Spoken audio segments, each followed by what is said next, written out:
do it. I'll introduce it.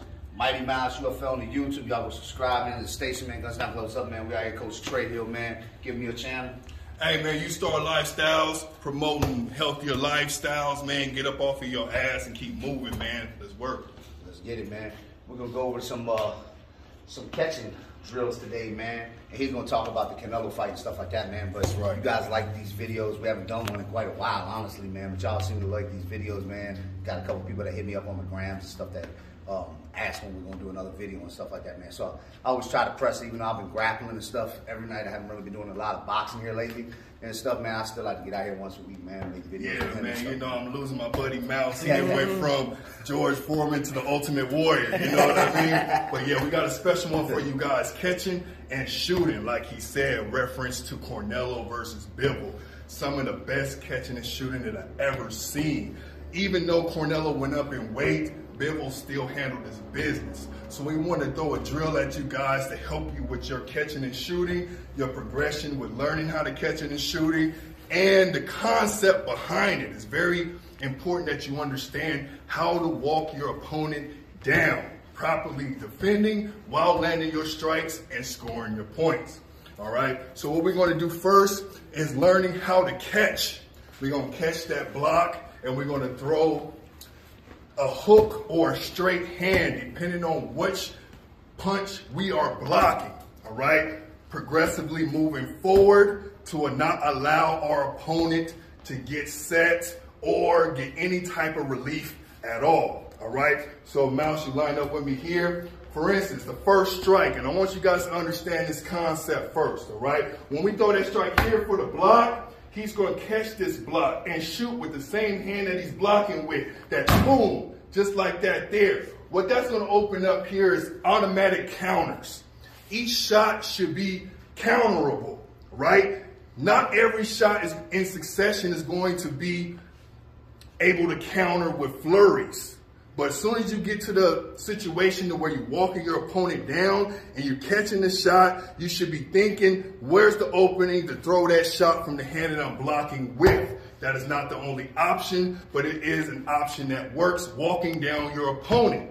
What I mean by walking down your opponent is continuously progressing forward while your opponent is retreating.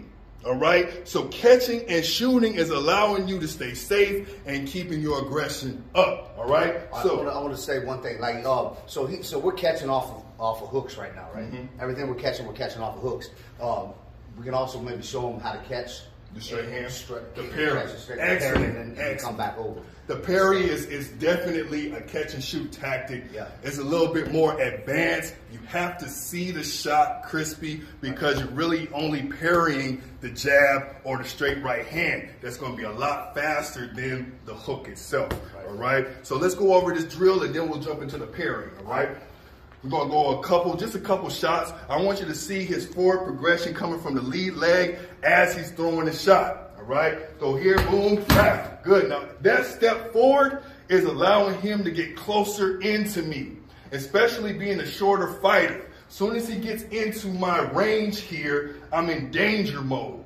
So I'm literally fighting back like this here. As I'm moving backwards and I'm throwing punches, I'm losing strength in my punches. I'm not going with a forward momentum. So as he continuously walks me back, I'm getting weaker and weaker and weaker, and I'm running out of options until I completely get out of his range. All right? So let's go about 4 or 5 shots, and you're going to back me right into that corner. Here we go.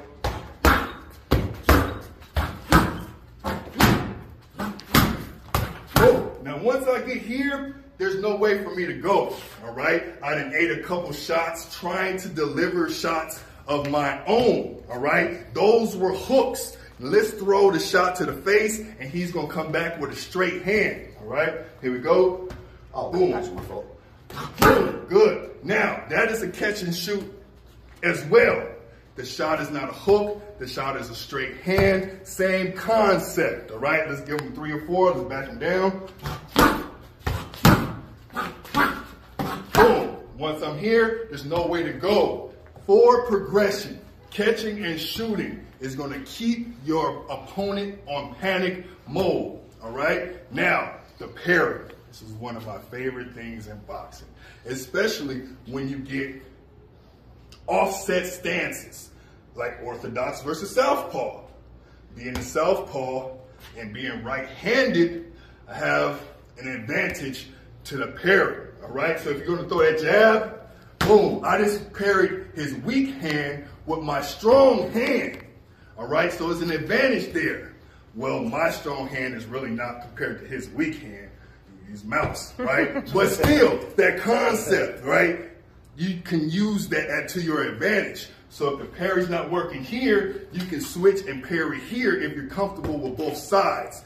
But nonetheless, throwing that right hand, boom. Here, you parry and you throw the shot over his shot there, all right? This is called a parry, all right? There's a couple different ways you can parry as well as not just the jab. Let's work in a Philly shell, all right? So if he's throwing that hook to the body, I can parry here, all right? One more time, parry here with this hand here, pushing it down, loading up the uppercut. I'm coming around with the hook there, all right? These are different ways you can catch and shoot. Very important that you understand that trying to walk down your opponent. If you're walking into too many shots, then you got to reset, back up, get your stuff together. You should be defensive, moving in, and being able to counter at the same time. So when you're parrying, are you, so if I'm parrying, am I shooting the hand am I just barely tapping the hand and coming back over, or am I actually swimming the hand down and coming back? When you're parrying, you swatting the hand, all right?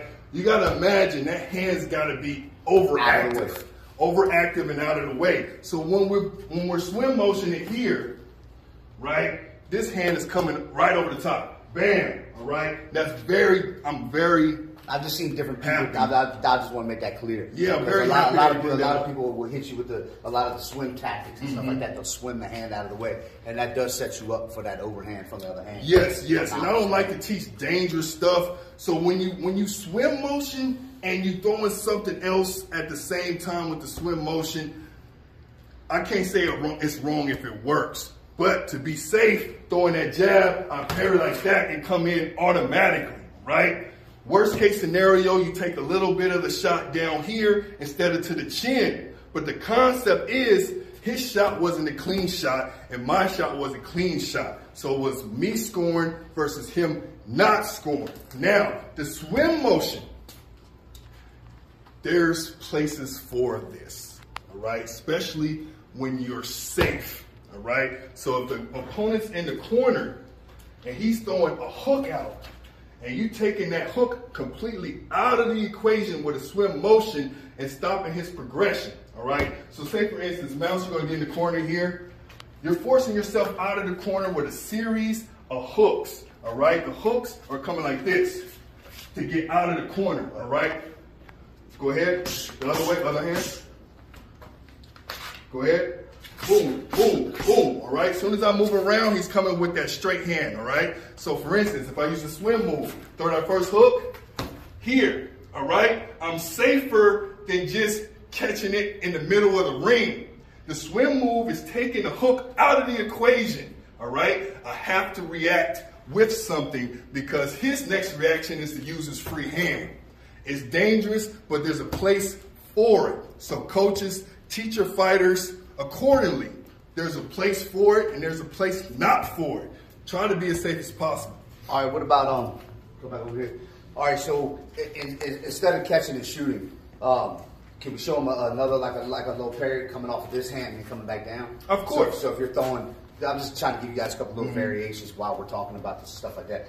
From parrying off, so throw your jab, boom, boom. Exactly, yes, down. yes. Just all these are parries. Just barely touching the hand and coming back. All these are you're parries. shooting, but you're shooting with the opposite hand. Now, when you're parrying with that backhand, you got to understand that your only option is coming with that jab or resetting that backhand, which is going to take a little bit longer than using that jab. So if you have the time, if you're confident with your speed, parry with that hand there. But you got to understand, as soon as you parry, you have a blind side open. Right. So you have to parry and get right back to work, or parry and come back with the hook. Now, if you use the jab, which is your faster hand, usually it should be, you have the ability to parry and come in this motion here without loading up your strong hand for a parry and then coming in like that, which is twice the amount of time. Right. Sounds good to me. It sounds real good. Yeah, I just want to throw a couple extra little things. Yeah. But yeah, that's a good video. A lot of good tools right there for you, man, for real. That y'all can practice. And you don't need to have somebody to practice this with, man. You can do this on your own. You know what I mean? Even if you're just shadow boxing, practice, boom. You know what I'm saying? Boom, boom, yeah. whatever. You know what I mean? Do this while you're shadow boxing. Picture that guy, boom, boom.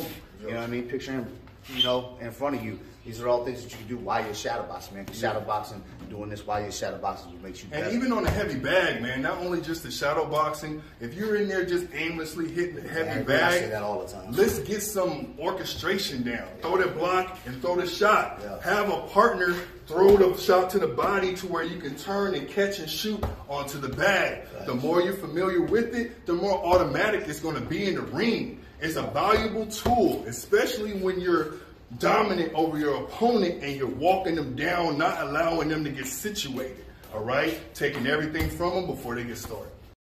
Let's go.